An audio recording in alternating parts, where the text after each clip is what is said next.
Welcome back. I'm Kim Bailey. She's Fulyana Osborne, and this is Inside Exec. Today we are joined by Josh Elledge, and Josh, I'm sure, will give us some of his background information, but I want to start with a question that we sent to him, that we gave him some time to think about, because he has a little bit of background as a journalist in the US Navy. And for those of you who are regular listeners, you'll appreciate that we're moving through the US Armed Services. We've had our Air Force representative, and so now we're moving on to the Navy. And the finest branch of the U.S. military, I might add. Well, I'm hoping that Lyle's not listening early, because he'll be sending us a message saying that he wants to have a face-off. So. Oh, bring it on. What is it? We said it was from the chair force? Okay, I understand. I'm not following that line of questioning at all. So, it's okay. We're allowed to razz each other. Fine. Josh, one of the questions that we were interested to hear your views on is that, and particularly I think interesting for organisations at the moment who are having to think about their image and their presentation, is the difference that you see between PR and marketing. For sure. So listen, I don't think that PR today has ever been more valuable, more important. And when I say PR, what does PR stand for? It stands for public relations. And public just simply means audiences. So how do you relate to audiences? And so if your big play on connecting with audiences is that you're just going to throw a bunch of ads at them, well, good luck with that, because that's not really working a whole lot right now. In fact, we've been in the midst of the marketing apocalypse, and it's been getting worse and worse and worse. And the reason why is because both marketers and social media platforms, as well as just everywhere else on the internet, consumers have been inundated with ad messaging to the point where we're just numb to it. We just don't want to be sold to. You add to that global unrest and pandemics, and it just makes for a really bad formula for someone who's out there with a megaphone saying, hey, you need to buy my stuff. So you got to do something else. And so my suggestion would be take the sales hat off and just start connecting with people, start engaging with people, start being far more generous, and stop tricking people into clicking on your ads and opting in so they can get your lead magnet and buying your tripwire and all this other nonsense. That stuff, in my opinion, and again, this is just my philosophy on this. First off, advertising, I believe, is the tax you pay for being unremarkable. That's number one. Number two, I would add to that traditional sales funnels are like yesterday's scammy MLMs. Consumers are just avoiding it like the plague. Yeah. So you got no option but to just start being much more transparent and authentic with people, because that's what audiences and consumers are expecting. Very clear message. Yes. Well, thank you. What triggers in my mind when you're saying that is, we're talking to people who are at the decision makers. They're at the top of these organisations. How do they switch their thinking? They've come up as a career. They've come up through all of those things, all of those approaches. How do they get the mindset that says, we'll take the risk, basically? We'll do something different to anyone else in our sector.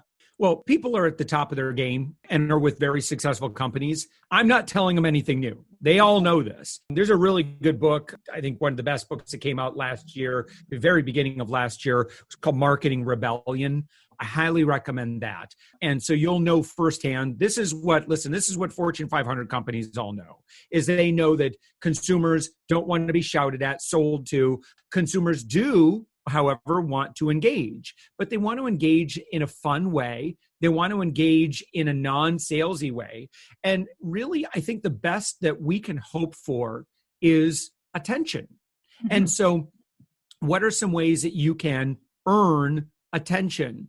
I would argue that what other people are selling, like if we're talking about information-based products, I think you ought to start just giving it away for free. Yeah. And then finding out, well, what would consumers pay for?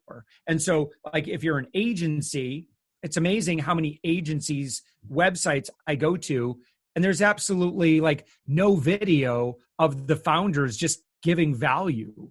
And so I would argue that, you might want to start getting out in front of the camera, higher touch if possible, connecting with people on a personal level, sharing with your audiences, your potential customers, behind the scenes. How is the sausage made, basically? That's what consumers want to know. They want to know who are the people behind brands, because people don't connect with brands. They don't connect with services. They don't connect with products. People connect with people. Yeah. Just in terms of like, I think a lot of times you'd mentioned PR, and I think a lot of times people just equate that with media. Well, today the media is far more than just TV and radio and print. It's mostly digital. And, you have these legacy media brands, which I think are very valuable from an authority perspective, but not necessarily from an audience perspective. I think you're, far better to take your show on the road and maybe serve audiences through podcasts, on YouTube, on social, and keep giving and giving and giving. That answers the other question we sent you, which is, are you a people or a product person? There are no product. Listen, even if it is a product, we don't care about the product. We care about the experiences of other people. So take, for example, this product I bought on Amazon, rather than having to buy microwave popcorn, it's this kind of rubbery kind of yellow bowl, and you throw your regular popcorn in there, and then you throw butter or ghee or whatever you want to, and a little bit of seasoning. And I love the product. But I didn't buy the product just based on the pictures and the features or the product dimensions or the technical details on it. I don't care about that. I want to know what was other people's experiences with it.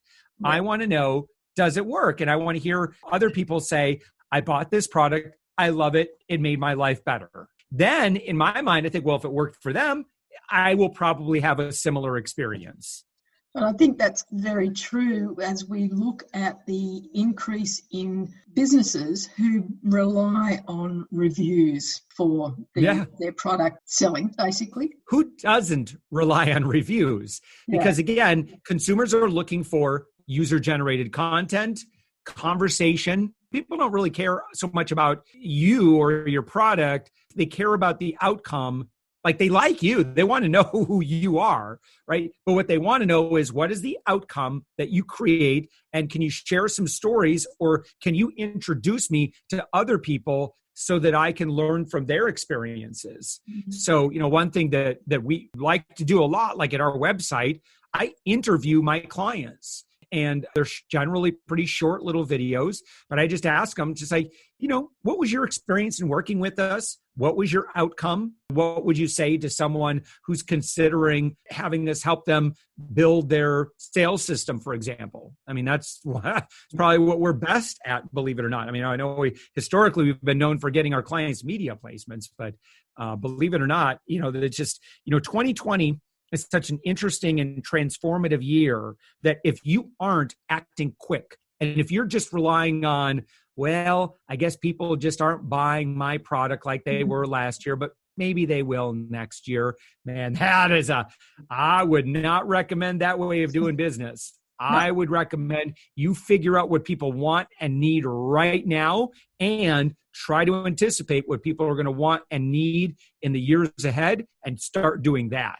We're not going back to the old way of doing business. We're not. So if your marketing was based 100% on event-based marketing, we're never going back to that old way. It's not that events aren't going to happen, but they're always going to be different for the rest of our lives. And so how can you work with that new way of being? Or maybe there's some way that you can help other companies who were relying on live event-based marketing, for example, and how can you help them into something much more productive? And you've got to be able to turn it around really quickly. The needs are changing so fast and so often, Yes. that you've got to be very flexible and very agile in doing what you just described. Yeah, certainly. Just mentioned my own personal example. So December of last year, I would say even January of this year, 90% of our business was turning our clients into media celebrities. Well, while we were growing our business, we actually got really, really great at building our own internal sales system. Mhm. And what we did is we took a give first approach as opposed to a sell first approach. So what we do is we identify our dream ideal clients and we give them a lot of stuff completely free. Like, and namely, we feature them as a guest on our daily podcast. We do lots of nice stuff and we just give value. And if we never end up working together, that's okay. But what I do know is about 20% of people that we identify and start doing nice stuff for, they end up giving us money. So we got really good at this model. It's kind of I don't really know of too many people doing this. Bob Berg wrote a wonderful book called The Go-Giver, which I'd say we kind of adapt. We believe in that philosophy and have believed in that philosophy. But it's really interesting, and this is what I would advise to anybody, just pay attention to what the market is asking of you. So if they're asking you for, can you guarantee results? Well, can you find a way to guarantee results? If people are asking you, yeah, but can you do this like this? Why don't you find a way to do that? So for us, we actually got so good at building our own internal systems. We had a client who said, I know what you're doing. Can you do that for me? We were already doing PR services for her. We said, sure. We gave it a shot. And so we were able to help her earn 6 figures in new sales in 90 days. And then we did the exact same thing for one of her clients. And then we had another client, we worked together about 60 days, more business he could possibly handle. So we thought, well, I always thought I was the PR guy. I was the media guy. I've been in the press over 2,000 times. I have to keep doing that. No. You don't need to keep doing that. Not when the market keeps asking for something else. So we put it out there. We made an offer to start. Well, what would happen if we started doing this?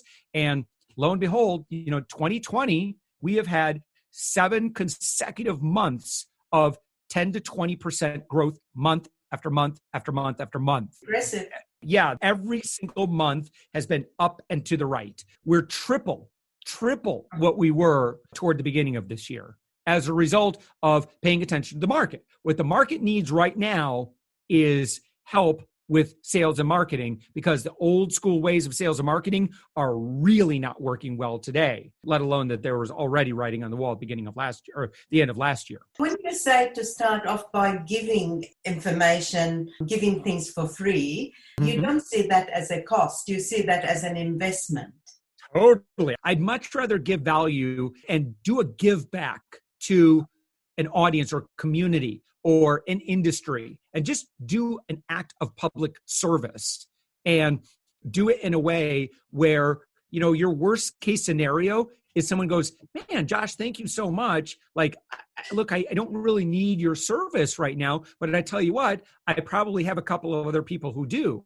Now, here's an amazing thing that happened. See, we kind of really started this May of 2019. By November of 2019, we stopped all outbound lead gen, outreach. And as of November, we have not done a single bit of outbound since November of last year.